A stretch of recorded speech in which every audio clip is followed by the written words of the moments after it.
the beginning, the marking at the end, and that cost them. So it finishes Arsenal 2, Fulham 2. We welcome in Frank Leboeuf, Shaka here, start with us. But Craig, I want to start with you. I know you focused on this game. How would you sum up Arsenal? Overcomplicated,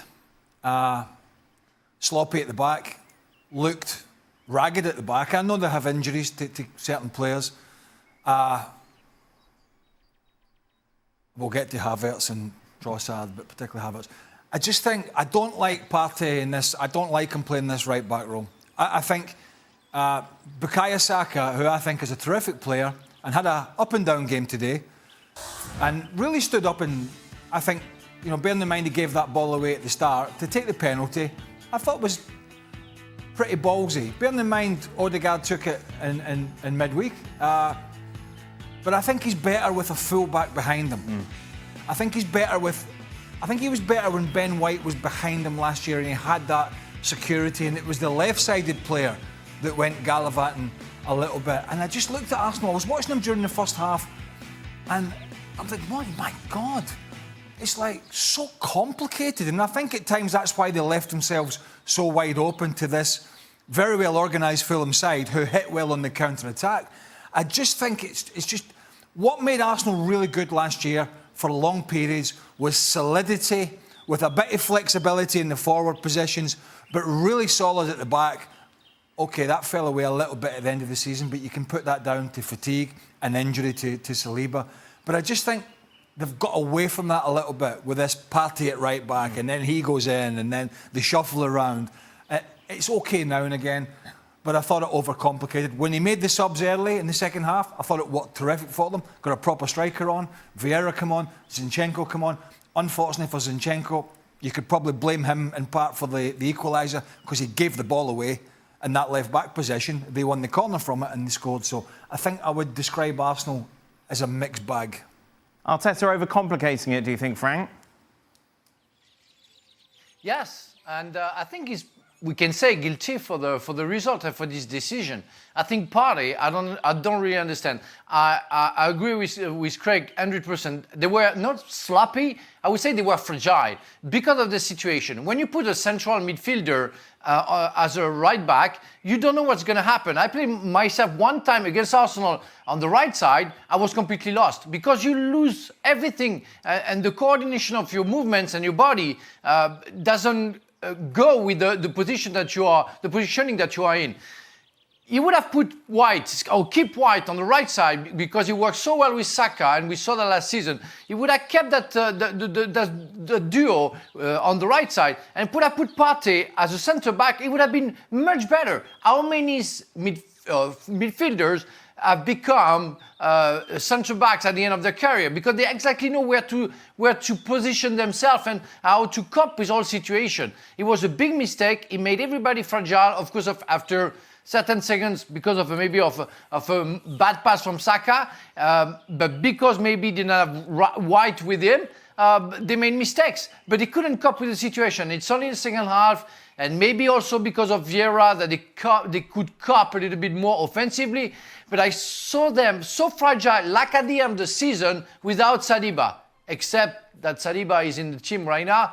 But they have to sort all the problems out if they don't want to have a very bad season, I would say, for the goal that they want to reach. Yes, Saliba almost giving away a penalty, didn't he, late on in that game. Ramsdale, all right, Shaka? Yeah, listen, I don't put that down to Ramsdale at all. I thought it was a poor ball from Saka out to the back. And if you see the reverse angle, Ramsdale, as you would expect, I'm sure Arteta asked him to play very high up outside the box in supporting the back four in this sweeper-keeper role. And then when Saka gives the ball away as cheaply as he does, he is desperately out of position and gets caught between just trying to sprint back and trying to cover that left-hand side of the goal as he's looking at the pitch. And then Pereira hits it. I think Pereira goes for a chip and mishits it and pulls it into the near post. And as a result, Ramsdale kind of seeing this, his first action is to go to where the chip is, and then he's just totally wrong-footed. I don't see that as being a goalkeeping error at all. No, I mean, it's difficult enough for the goalies these days, never mind when you're trying to hot-foot it back into your position and you're trying to figure your position out as well as get your body turned to see what the hell's going on. So nothing to do with the keeper. Just go back to that full-back thing again, because I think it is important when we're talking about potentially overcomplicating it. And I thought Arsenal actually, between boxes, played some good football. Right?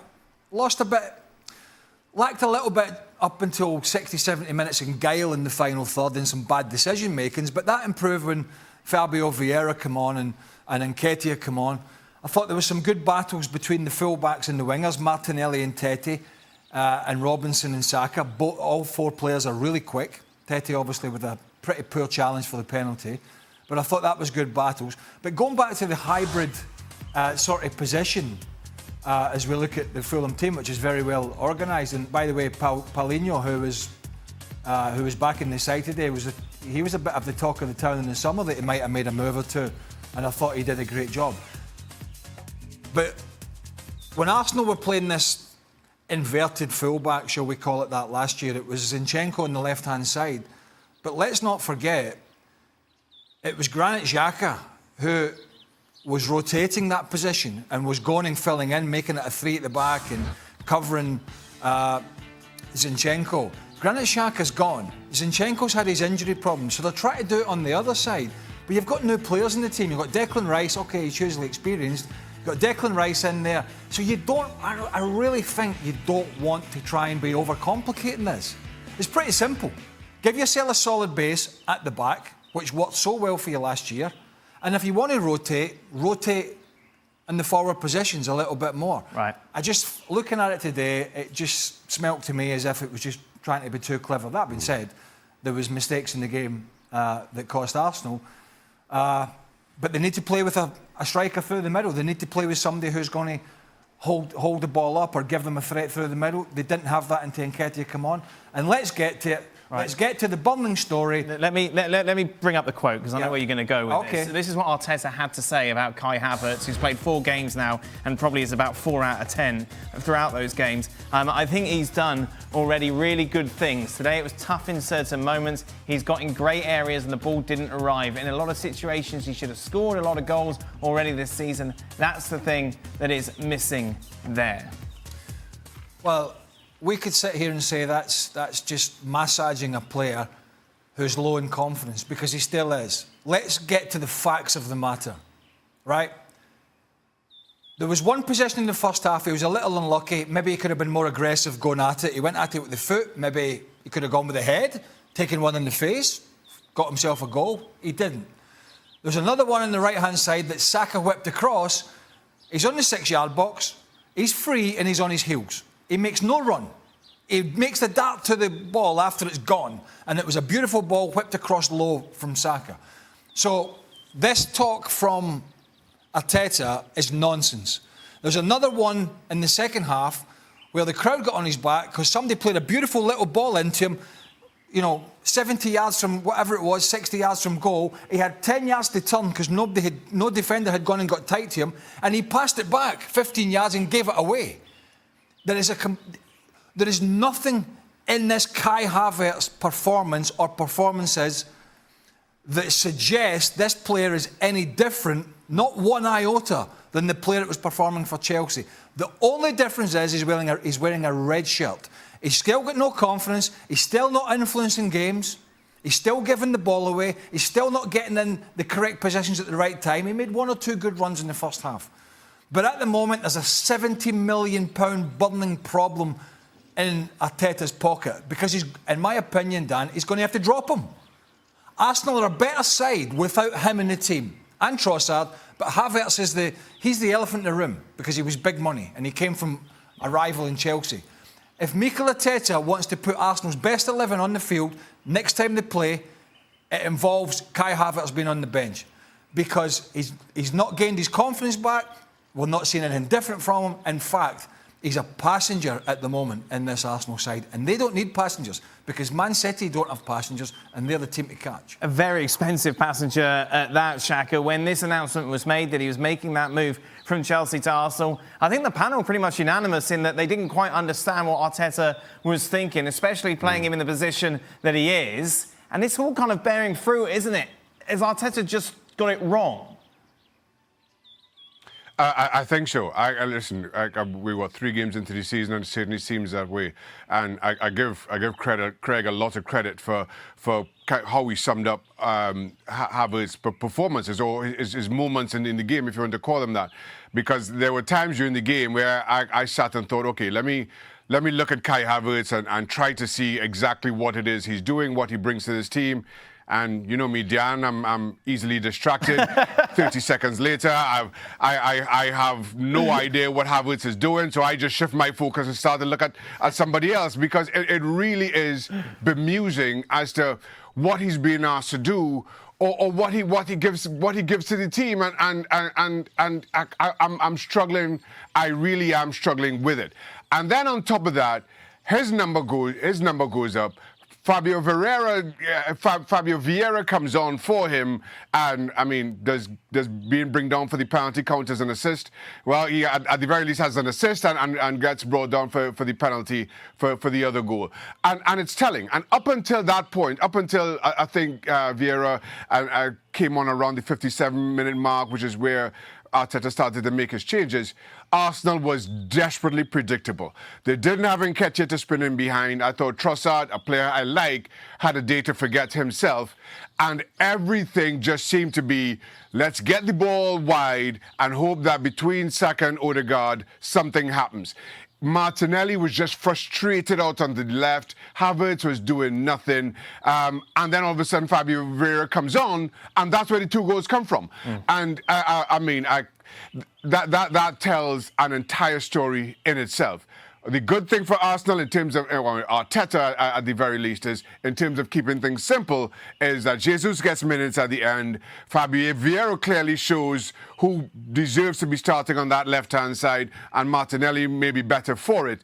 So again, in keeping things simple, it's kind of laid out right there in front of Mikel Arteta. There's no argument, is there, looking ahead to Arsenal's next game, Frank, as to why Havertz should start? Well, yeah, that's a good question, and of course we can all agree that he should be benched for the next game, because especially when you see what Vieira, as Xhaka explained, brought when he came on, and that was obvious that you had somebody who showed involvement into the game, the will of doing something different, and we don't see that with Kai Havertz, and that's the problem. The body language is of course really negative, and every time he is not really going into something that we all see, and like the cross from Saka the first half, we say, what was he thinking? Is he on the field, or is he thinking about something else? That's my concern about Kai Havertz. But don't forget that at a certain point during the season, the guy wakes up and he's maybe the best player on the field. And we saw that last season with Chelsea.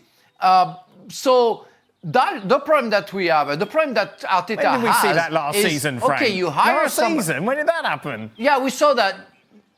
Yeah, last season he was doing good things. He was scoring goals, and he was the only one doing something good at front. You remember Chelsea at front, that was a real problem. And he was the only one. He was after the World Cup, I think. So, but yeah, it didn't last long. That's the problem. But we are talking about consistency in football. And when you have players like that in the middle, well, yeah, very important in the middle of the park or at front for Arsenal, you know that you're going to have issues. Because on top of it, when you see Odegaard playing, the way he plays with his finesse, but a little bit in a slow game, comparing to others, you don't want a copy of that. It's the differences of the players who are going to make the difference. If you have Martinelli running fast, and you have a former Xhaka running for the ball, and on top of it you have Odegaard, you have everything you need in the middle of the park with the Partey trying to get the ball back. But you have 2 players who slow down a little bit the game. One is enough because he gives a good ball, and the other is useless. And that's what I see with Havertz right now. when City signed Grealish,